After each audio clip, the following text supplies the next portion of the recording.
JJ, you've been talking for I guess a couple weeks now, but the connectivity of the group, and tonight, no LeBron, no Luka, still able to get a performance like this. How did you see that as a continuation, and what stood out the most?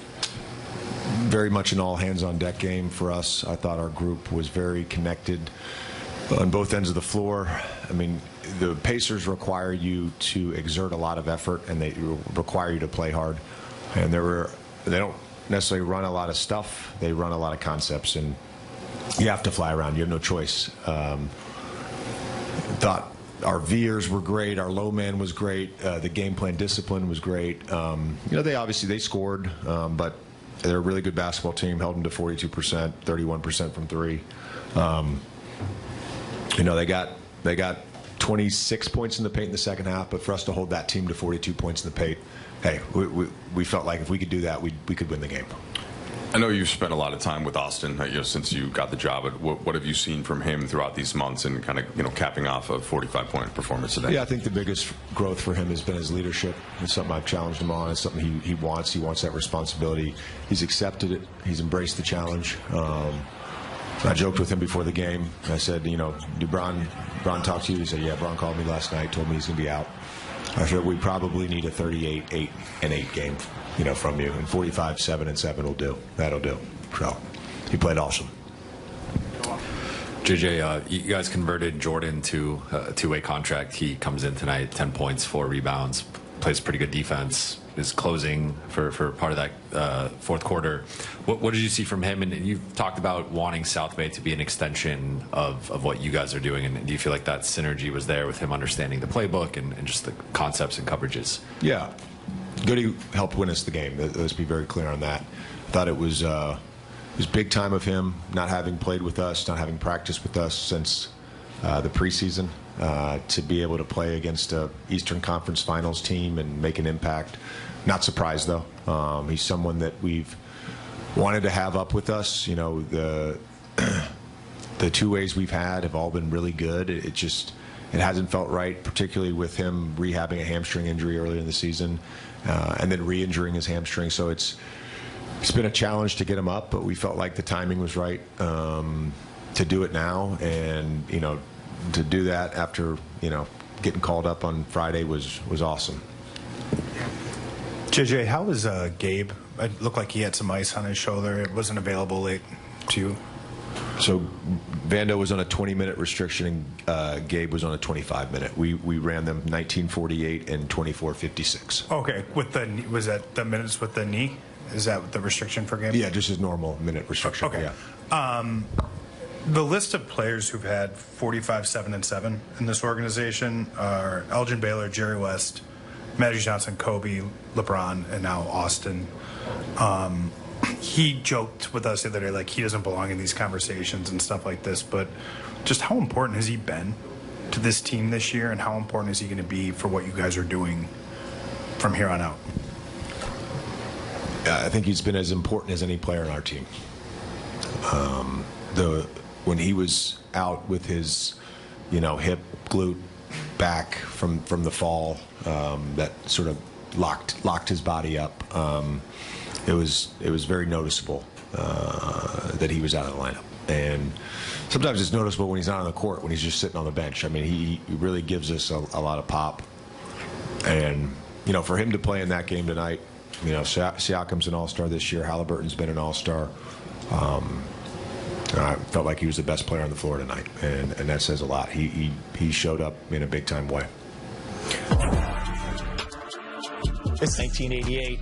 Van Vliet had that 54-point game.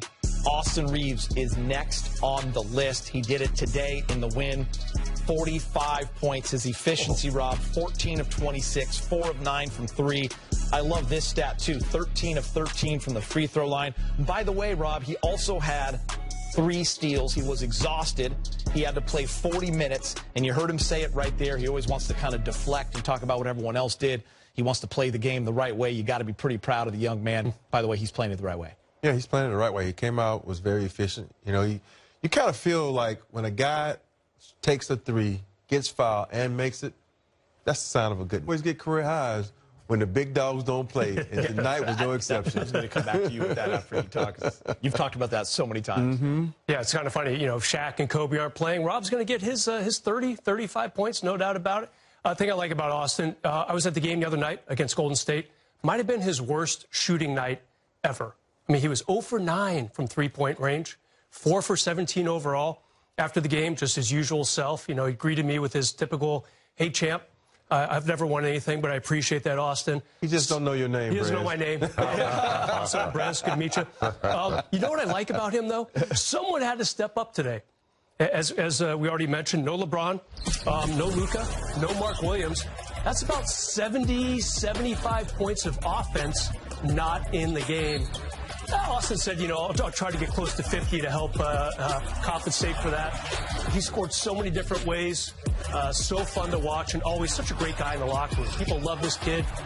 So glad to kind of echo your thoughts, James, that he was not traded. I'm not even saying it was even a thought by the Lakers, but they got a bunch of quality players coming in, and Austin Reeves is still on this roster. That's a huge win for the Lakers. And the irony of Luka and LeBron returning probably together Monday, and you kind of joked about this, but will you ever get that opportunity again? I mean, listen, Negative. Magic, Kareem, they're out. Shaq and Kobe, they're out. You guys have always laughed about it and talked about, man, everyone else is always like, darn, they're not playing, but the players are like, let's go, we get some shots. I mean, I don't know if he's going to get this opportunity again, but how cool is it, Big Game, that he's able to just show the world in a national game too. ESPN picks it up, it's on our network, that he's got this kind of ability. We all know it. But for the world to see it, you know, in a game where he's been playing very well. I think the league notices it. You know, when you're preparing for a game, you know, Reeves' names is up there and his assets and what he can do. But without LeBron or, you know, Luka, I mean, look, this kid is flat out unstoppable because of his ball handling skills. He can avoid and escape, and then when he gets from his defense, he can create and get shots. And I'm talking about high percentage shots, like in the paint, doesn't mind pulling up from that three. If you step back, you give him some airspace, he's got no problem pulling up, you know, not even thinking about it. So he gets to the rack. We saw about 3 times he got fouled. They didn't even call it. He's getting to the cup. He's an exceptional ball player, and he's really consistent with it. It's not like he just had this one big game tonight. He's pretty consistent over, you know, a lot of games. He's always count on him. Was there even a question when he showed up in that turtleneck looking elite that we were going to get an elite performance from Austin Reeves today? Was there a question in your mind? Not a question. Not a one. He rolled in. We knew something was going down today.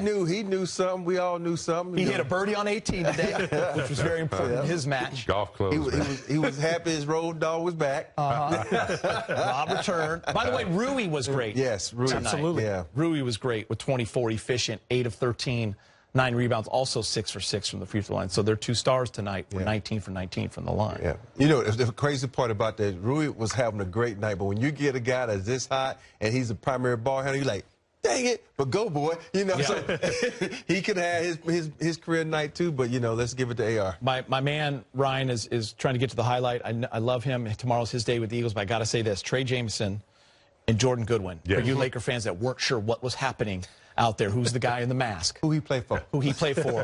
Jordan Goodwin, by the way, he played at the end of the year for Memphis a lot. He was getting good minutes, and he was averaging 10 a game. He can play.